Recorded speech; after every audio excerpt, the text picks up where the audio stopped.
I've ridden this engine a total of maybe 30 seconds since I put it together. It's been completely dry. All the oil, the cases were cleaned out and disassembled, reassembled. I did use assembly lube on the cam because it's in a plain bushing, and on the rockers. The connecting rod needs lubrication too, and I dripped oil on that. Of course, the case is filled with oil. The only other issue would be the crankshaft and the pistons. When I honed it, I put a thin coat of two-stroke oil in there. It's just a habit I've gotten into to keep them from flashing to rust right away. And it doesn't affect the break-in. The crankshaft bearings are roller bearings. Ball bearings rather. And that they should hold up a while, but I'm hoping the oil pressure comes up pretty quick in this bike. The old manual said to pop this cylinder head bolt loose, the top left on this engine. I've actually done both in those 30 seconds and no oil has come out yet, and that's starting to scare me. So we're going to investigate here and make sure that the oil pump is going to work. I don't have mufflers yet. That's a big expense, and I'm running off of this little tank here because the petcock needs replacing, and that's expensive. So common stall out points for these bikes, and let's fire it up.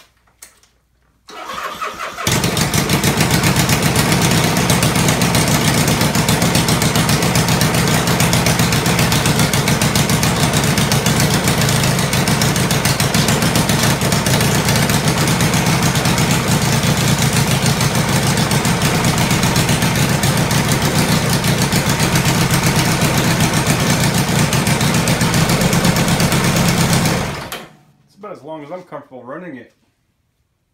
There's no oil in the valves yet.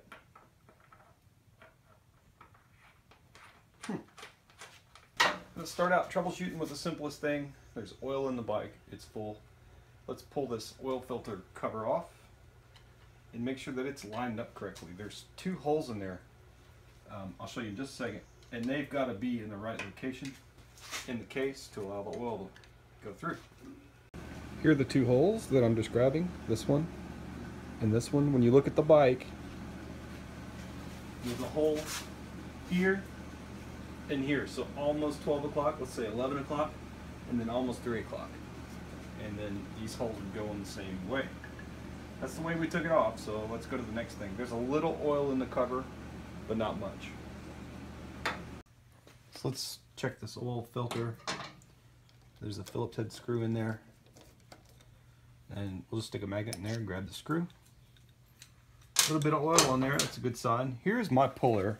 This is just a stud bolt I had from another bike. It's got a nice big hex on it. I'd say a 8mm bolt. You can thread that into the cover. And then I've got something to pull. And this is dry in here. Just to see the oil flow, you can look at a chart, but I'm going to blow air into here. And I feel it coming out of the center, and then blow into the center, and feel air coming out here. So the check valve's working. But if we oriented it back into the bike, we would know that the oil flows up in here and out here. So now that we know that this hole at 12 o'clock goes to the head, we're going to blow air through there, make sure the gasket's not blocking it or it's obstructed in some way. What I've done is removed a valve cover or a tappet cover, and I should be able to fill the air. And I do. So let's move to this hole and draw a vacuum on it.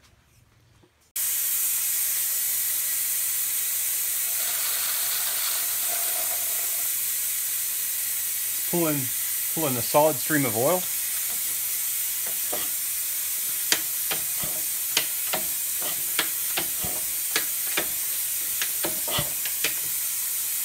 Oh yeah. So we verified the oil's coming out of here. In fact, when I pulled that vacuum off, it poured out in a steady stream. For a while it sucked air. So we bled it like brakes. Putting the oil filter cover back on. Put our screw in. That one and that one. That hole goes to the top. This one goes forward. See, our tappet cap is completely dry. Reinstall that.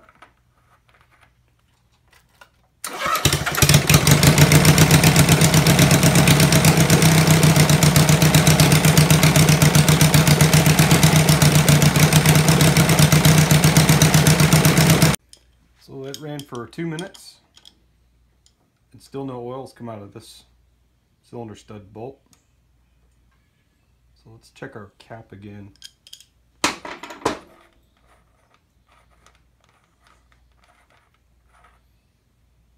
And still dry. This is a spare oil pump I have. When I bought these 4 bikes, the engines were disassembled already, and I noted a few things. The screen has to be clean. I took my best screen, and that's in the bike that I just showed you. There's a ball in here and a spring under this bolt here. What that is a check valve that keeps the pressure in the pump and not back out through the screen or the intake. The piston, which when you assemble it, lubricate that because it'll run dry for a little bit, and that's aluminum on cast iron. It'll gall fast. What this does is it rides on an eccentric lobe inside the clutch basket. As the clutch turns, it just oscillates, locomotive style. Brand new seal here in that engine. There's a gasket that goes between this, your pump outlet. Make sure that that's good. If you don't, your oil will be leaking, or you'll lose pressure here. The other culprit, and I didn't take this apart on that other pump, and now I'm kind of wishing I had, is under this cover. The bolt, mounting bolt, holds this cover on. There should be a spring in here and a ball bearing. If that ball bearing was missing on that seat, this thing would pump and flail and never build pressure. So I don't know, I'm kind of suspecting that now, and we might have to pull that clutch to verify. It's really easy to lose that spring because I lost this one. When I picked this part up, it went spring. It's things like this that excite me about working on the old Hondas, because you'll look for this style of pump on other bikes. The CB160 had it. I think the CL or Sloper engines, some of them use this in the early, well, let's say they stopped using it in the mid-60s. I've never seen this before till I had this bike, for example. There's probably a reason for that. This might be the Achilles heel of this engine. It's a lot of mass to move to pump oil. I think constant displacement gears are definitely an improvement. Maybe that was an expensive part. The Honda Dream was built in a time where stamped steel frame was innovative, not because of its awesomeness, but because of its economics. So who knows, is this more economical than a machine gear part? I don't know. Something to think about. So I was just about to pull this cover again, and I thought, well, let's just check the oil filter. In the oil filter now, I don't know if the lighting's good enough for you to tell, but it's got oil in it. So the pump is working. Maybe I just need to give it a little more time, or maybe I'm missing something from this cover. I'm gonna go back to the microfiche and take a look. Yeah, oil's coming out of the holes now. So we're winning.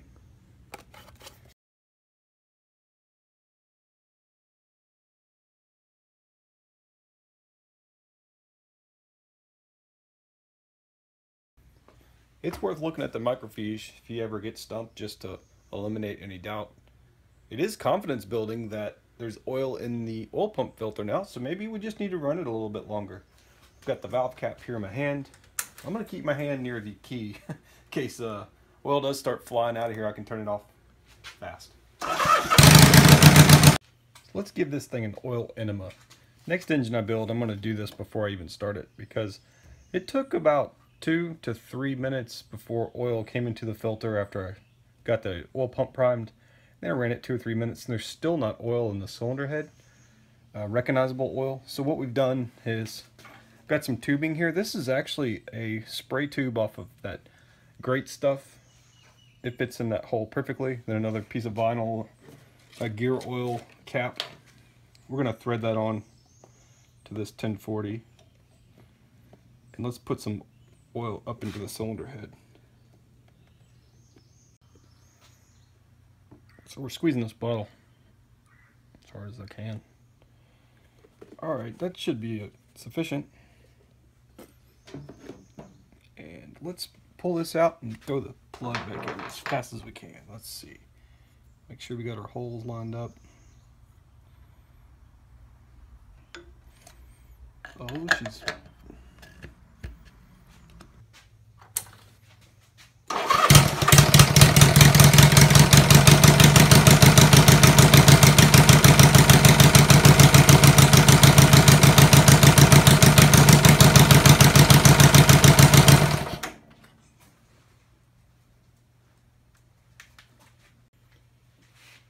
So the prime was a large part of it.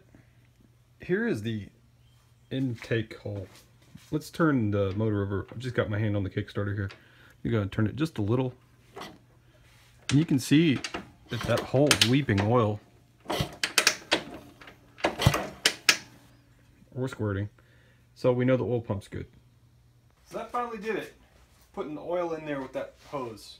If I was you, I'd probably do that from the start, because if you waited for it to fill up by itself, you're gonna run it dry for longer than I was comfortable even doing this video.